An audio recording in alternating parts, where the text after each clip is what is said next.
Hello and welcome to the 140k Imperial Guard Tactics video. Now before we get to today's video, I would like to say a huge thank you to Mark Hills for sending in some awesome pictures of his guard on guard battle. Pure infantry Imperial Guard taking on almost pure armoured Imperial Guard. What a sight to behold, and just an absolutely fantastic example of how one faction can contain just completely different armies. And it's a really great example of why I and many of the players love the Guard, which is that within one army you can collect many different armies and you can have a very flexible fighting force. And there's an old saying, a Guard army is never complete. You might finish one regiment only to decide, you know what, it's time to go from being a foot slogger to a treadhead.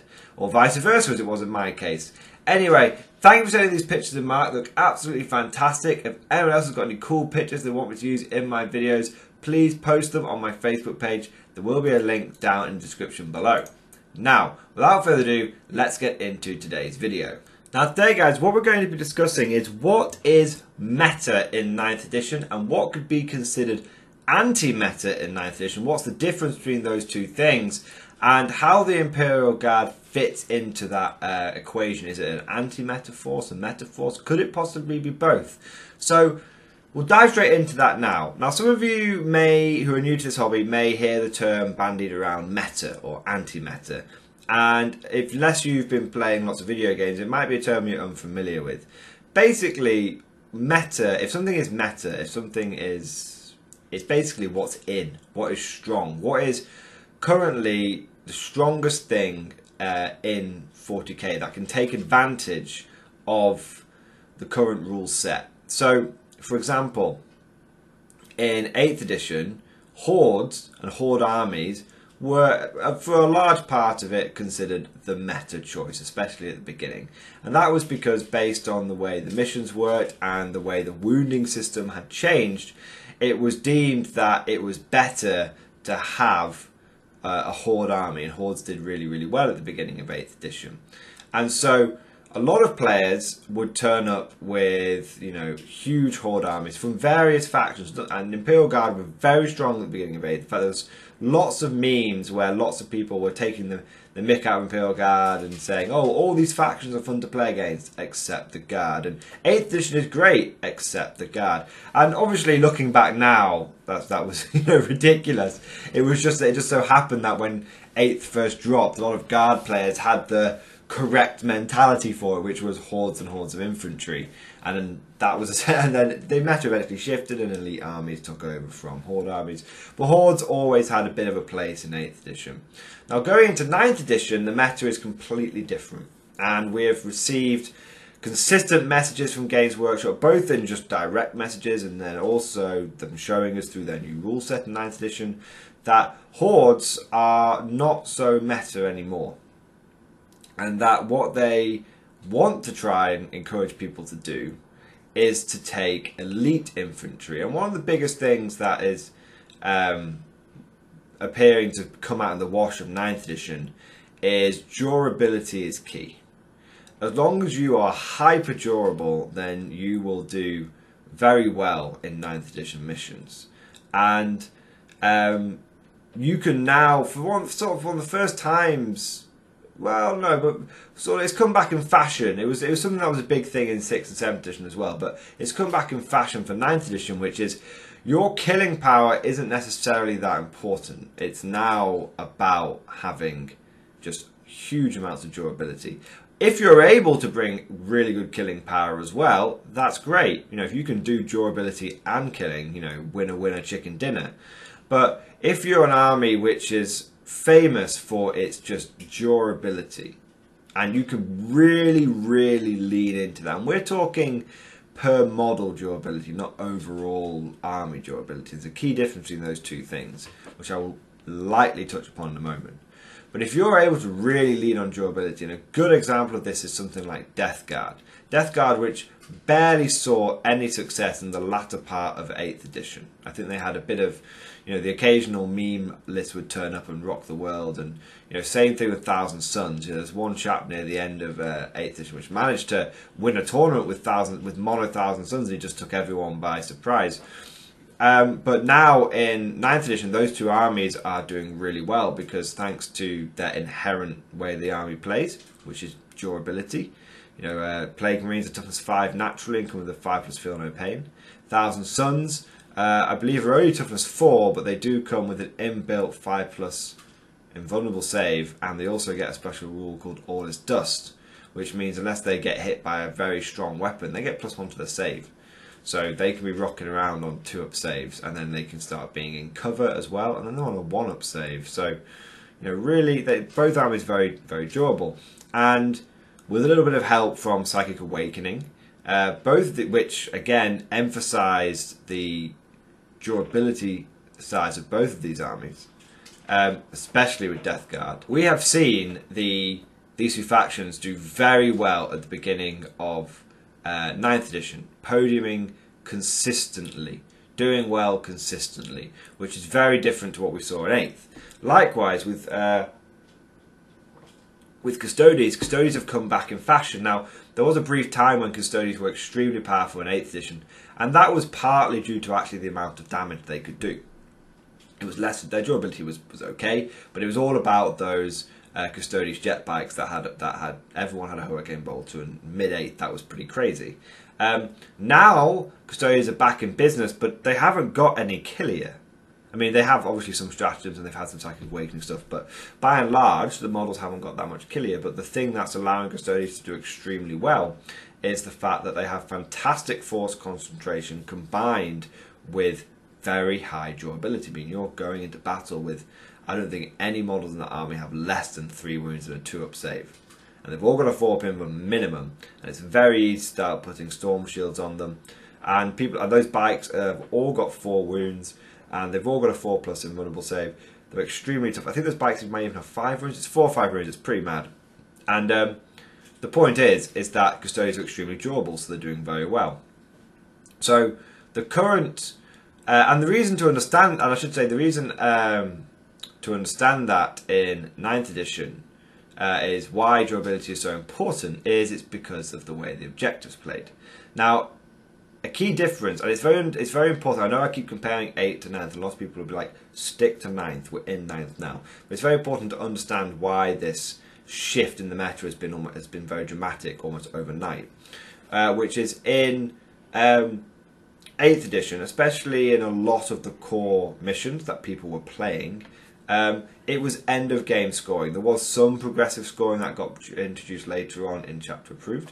But by and large, it was end of game scoring, and that meant that killing power was more important because you didn't really need to be able to sit on objectives like you do now in 9th edition. What you had to do was just blast your opponent turn after turn after turn, and then at the end of the game, waltz onto some objectives. So gun lining was, very possible.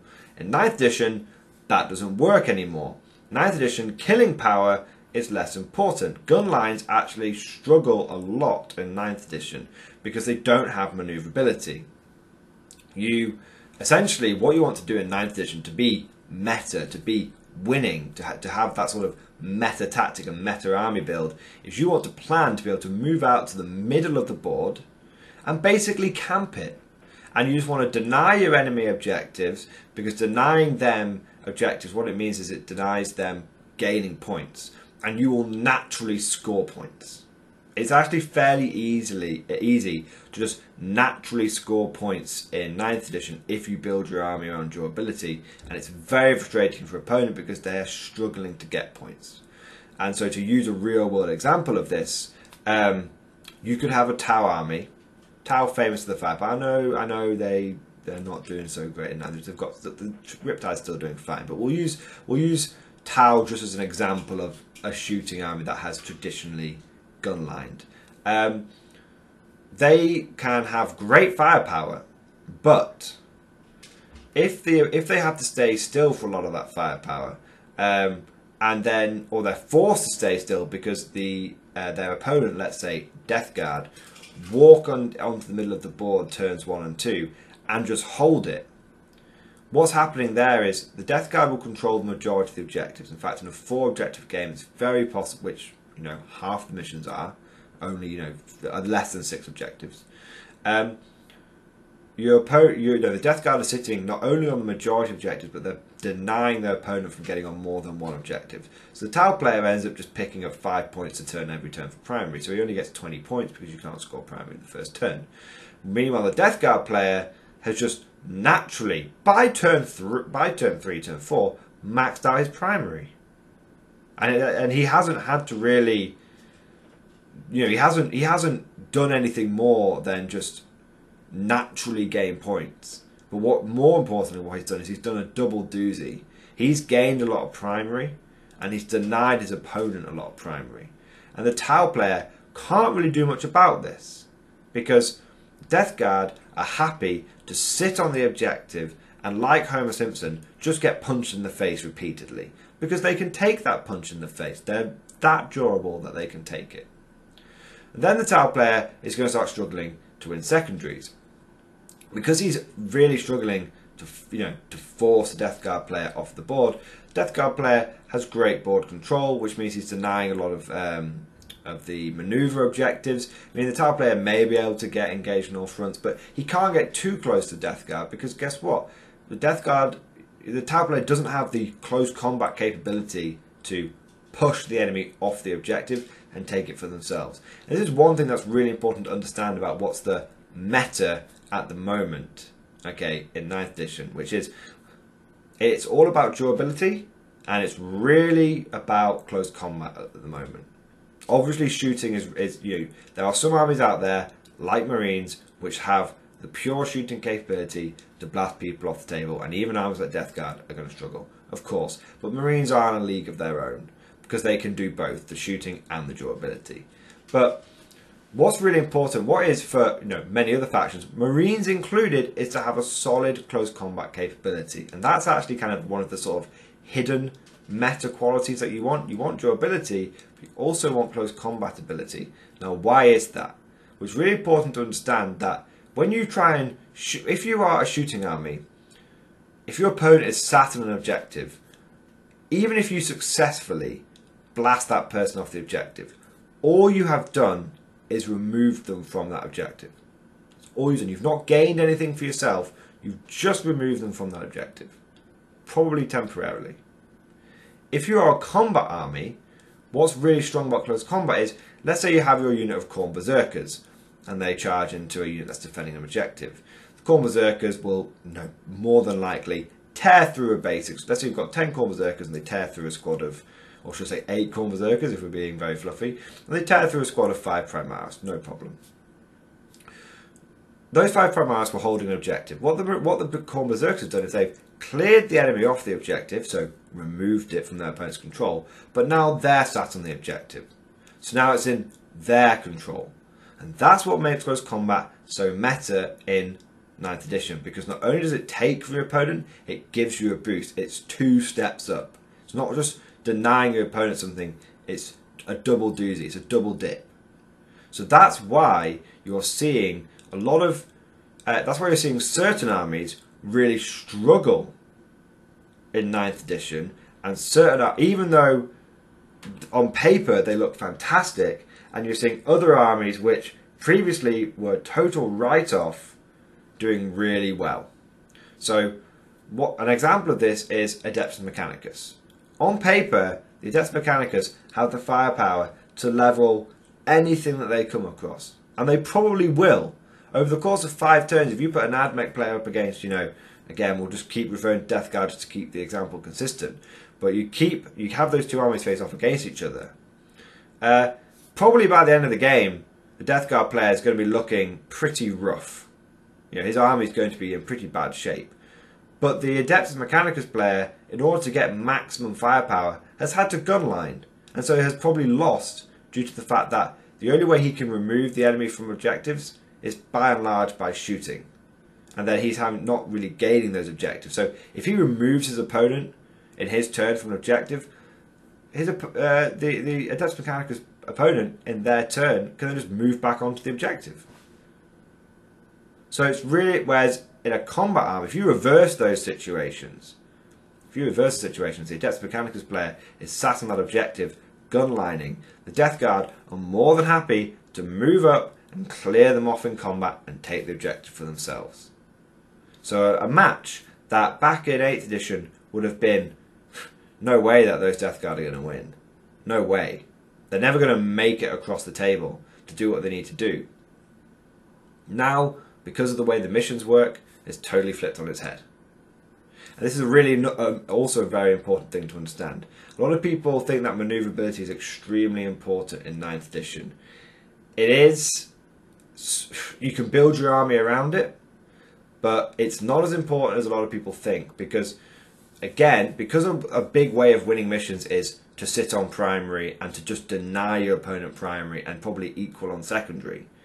There is now no longer the need to get into your opponent's face. No need to do that. By and large, a lot of competitive armies and a lot of matchups, we're not seeing people advance past the midway point on the objectives, on the board. They may have to do it if it's if there's a 6 objective mission and 2 are in the opponent's sort of, or 3 on the opponent's side and 3 on your side. Then maybe at that point you'd have to march past the halfway point. But by and large, in most of the games, people don't need to march past the halfway point anymore. And when you see a lot of people saying transports are really important in 9th edition, they're not important because of necessarily because of maneuverability. They're important because of durability. But you no longer need to, those Death Guard players no longer need to worry quite so much about having delivery systems. It's just about getting on across the board in 2 turns and sitting on the objectives. So, now you understand what meta is. Now we have to talk about what's anti-meta.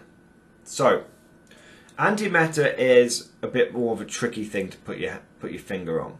It's very easy to be able to look at a game system, look at armies, put 2 and 2 together and work out what is strong in that game system. If we know that durability is great and that hordes are bad, then it's easy to work that out, right? Anti-meta is when you basically, it's almost like betting against the bookies. It's almost like, it's like hedging your bets.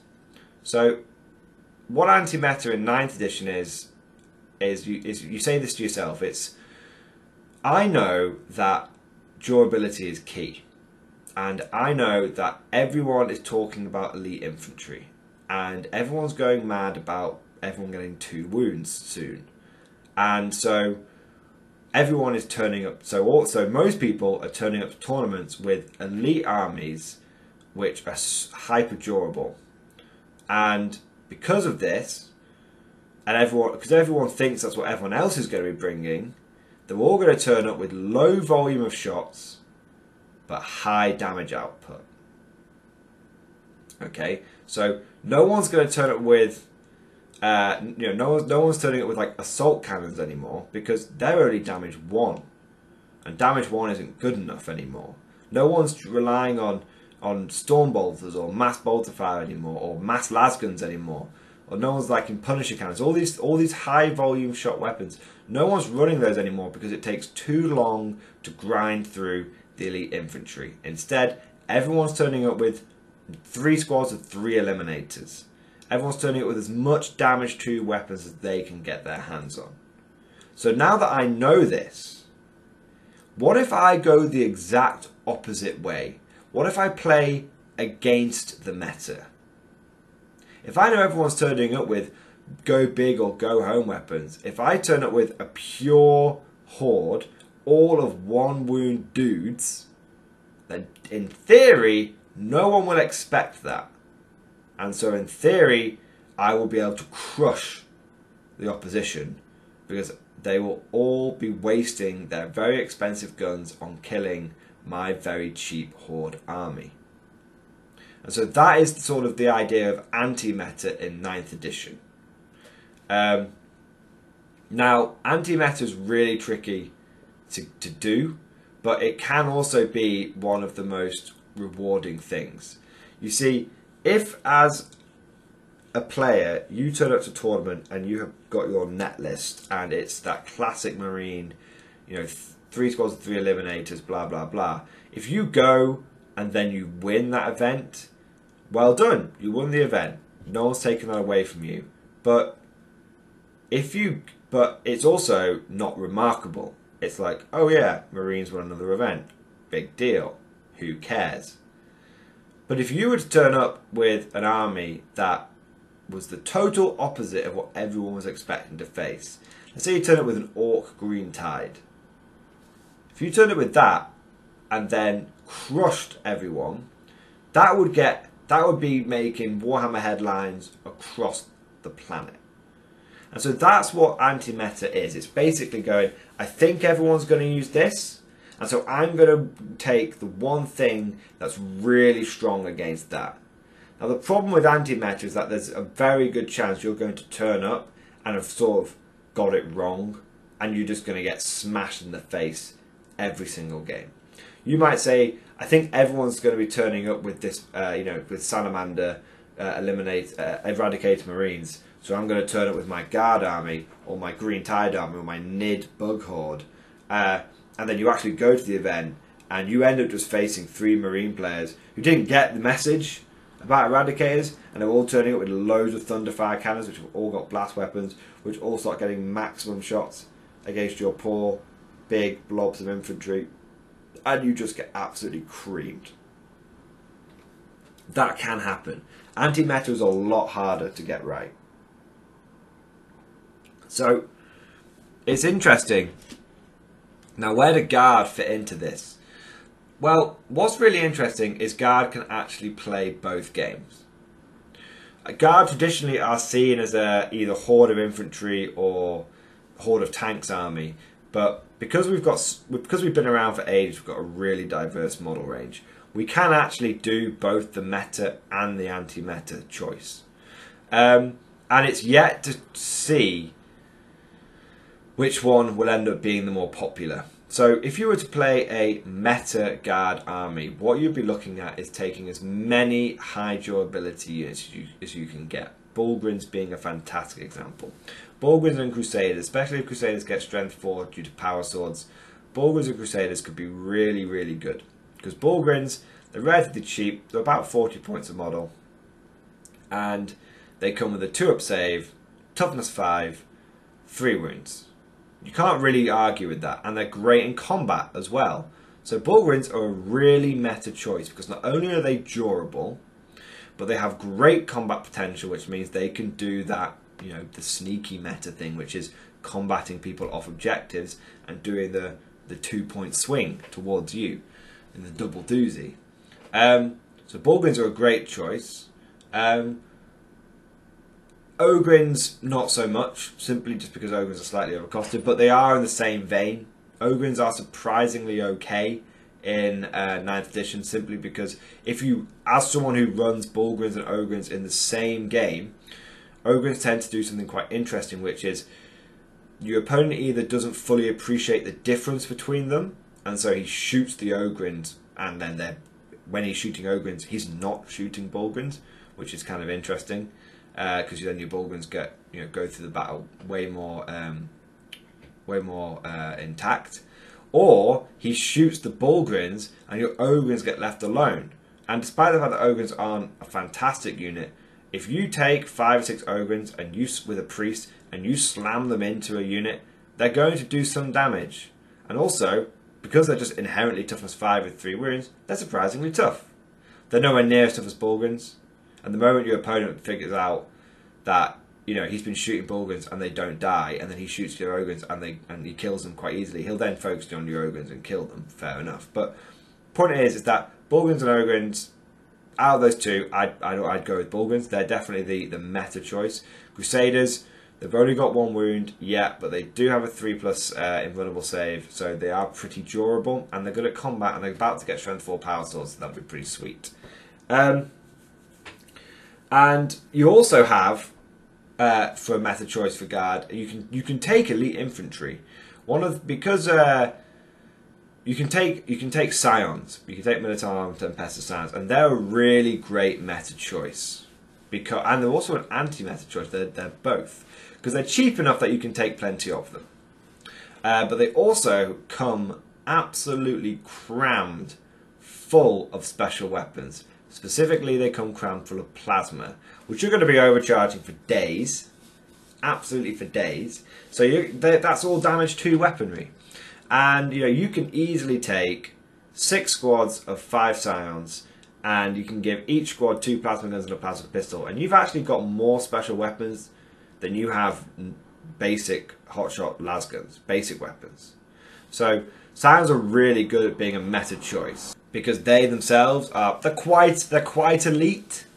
They are elite units that can bring lots of special, but they bring lots of anti-meta weapons as well. So they're a good unit. So a weird guard sort of really meta focused army is going to be running things like lots of Bullgrins and lots of scions for the fire support, and it's going to look unusual. It's going to look very different to what we would expect from a guard army. But what's so good about running a sort of scion Bullgrin army is that it doesn't bleed secondaries very well. So the problem with regular guard is that they bleed secondaries like a stuck pig.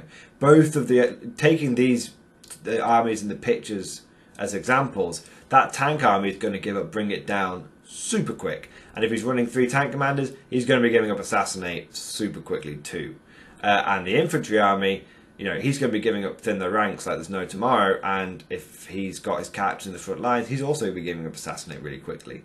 So the 2 traditional guard armies of pure infantry or pure or heavy or tank heavy and tank commander heavy, both of those kind of struggle in 9th because they give up secondaries really quickly. So even if you win the primary game, you end up losing because you're just giving too many secondaries away. You're not drawing on secondaries with your opponent.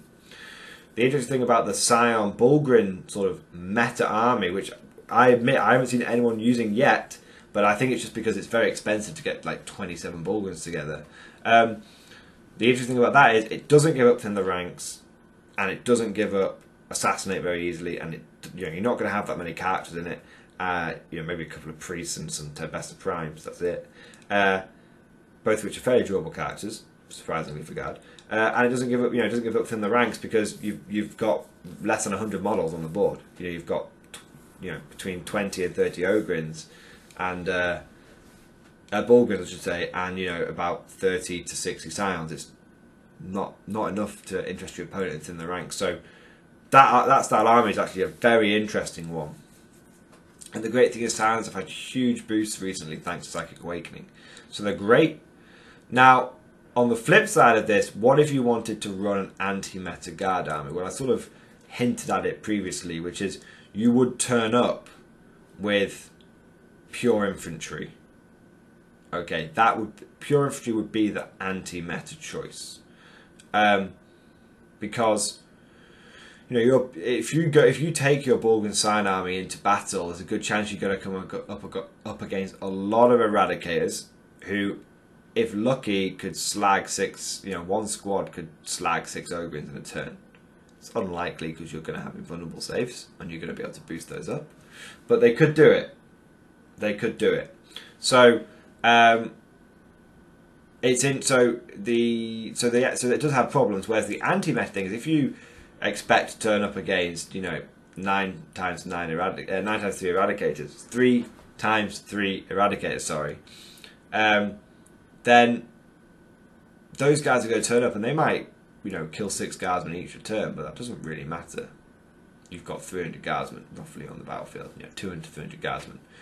So it's going to be very interesting to see how that all pans out. And a lot of people say, well, the salamanders, they also take a lot of anti-infantry with things like aggressors. That's true, but there's a very good chance that aggressors are going to be losing their double shoot ability, which halves the amount of damage output that they do. And also, those aggressors, they have a relatively short range. So if you spread out enough, they're only going to flame, a couple of squads each, and that's not too bad. You can probably deal with that. In a pure infantry guard army, if you lose 30 to 40 infantry to aggressors in one turn, you can take that. You can then kill them back in your turn. So it's interesting. It is interesting. The anti-meta choice is always a tricky one because the problem with anti-meta is that all it takes is for one bozo to turn up with a 100% anti-meta army, just veritable horde of Imperial Guardsmen, win the event, or at the very least go sort of 4-1, get in the top 10 of the event, and people start looking at it and go, oh, I do need to bring anti-horde again.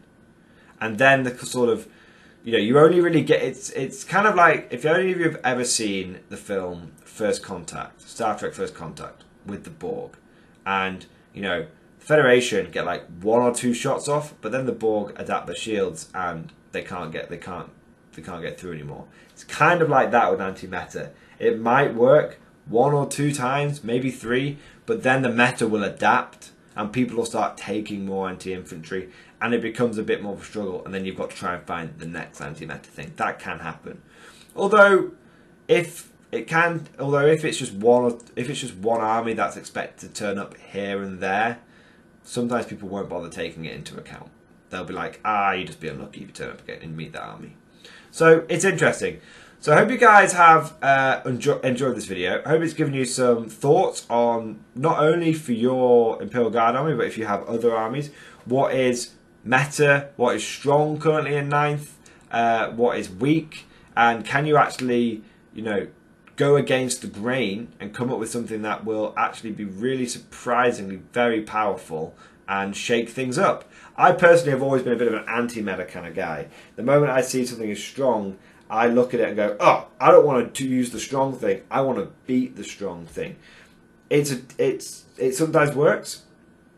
An example of it working is when I went to the Caledonian Uprising with a purely mechanized Armageddon Steel Legion list, and I went 4-1, which was really powerful. And the only the only game I lost was when the 2 armies, that my army and the other army I was facing off against each other, were so well matched. It was whoever got first turn was going to win that game, and I unfortunately lost first turn, and that was it.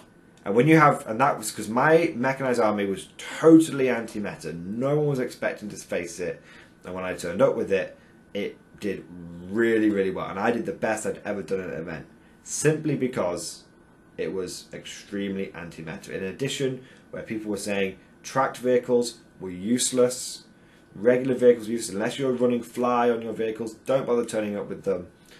Because no one was just ready. No one expected to face down over 160 wounds of armour. Or, you know, half of it toughness 7, half of it toughness 8, and then I also had a bunch of sentinels in there as well, 4 sentinels in there as well. No one was expecting, you know, so 100. I think I had 72 wounds on my Lehman Russes. I had 60 wounds on my Chimeras. That's 132 wounds. All of, you know, toughness 7, toughness 8, 3+ save, good maneuverability because everything's a vehicle, it can move, you know, 10 to 12 inches if it needs to. And then on top of that, I had sentinels. I had 4 sentinels. Each one of those has got 6 wounds because they're armored sentinels. They're toughness 6. I've got a 3+ save. So that's another 24 wounds. I was turning up with 156 wounds of toughness 6, 7, and 8. The vast majority of it, toughness 7, toughness 8, sorry, with a 3+ save. When you think about it, it's like turning up to battle with, you know, almost 200 tactical marines, but all those tactical marines, because all 3+ saves, with all toughness 6, 7, and 8. It's pretty mad. And then on top of that, I had the 60 infantry in the Chimeras. So even when the Chimeras died, I had, you know, 60 infantry as well. So that was an extremely anti-meta list that went to an event that was fully kitted out for dealing with, like, you know, elite armies and hordes. You know, everyone was expecting to deal with infantry in one form or another, or flyers. Everyone was trying to deal with flyers, and I just turned up with, what was it, 15 vehicles, sorry, 4 sentinels, 6 chimeras, and 5 Lehman Russ battle tanks, and it just, you know, I took on Eldar and won. I took on Marines and won. As far as I think I can't remember. I definitely took on Eldar. It was a while ago, but I definitely took on some top armies and did absolutely fantastically. That is the power of anti-meta. If it goes right, it is really, really powerful. The problem with meta, this is the last thing I'm going to say, guys, on it, and then we're going to sign off.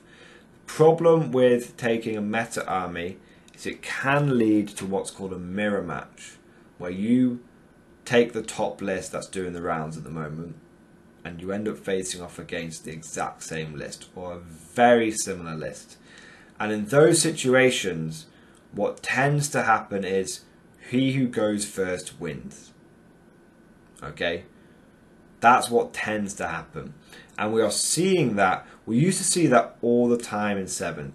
There would be some armies that were so powerful, they had such resiliency or such firepower that whoever went first was just going to win.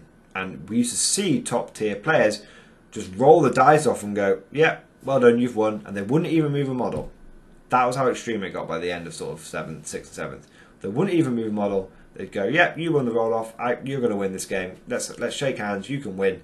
And we'll go and get a beer. This was before games were getting streamed, guys. You have to understand, streaming games are only a very recent thing, and it's been done to stop that from happening. It's partly done to, you know, viewers' entertainment, but a big part of it was to stop people from rolling off and going, yep, you've won, I concede, well done.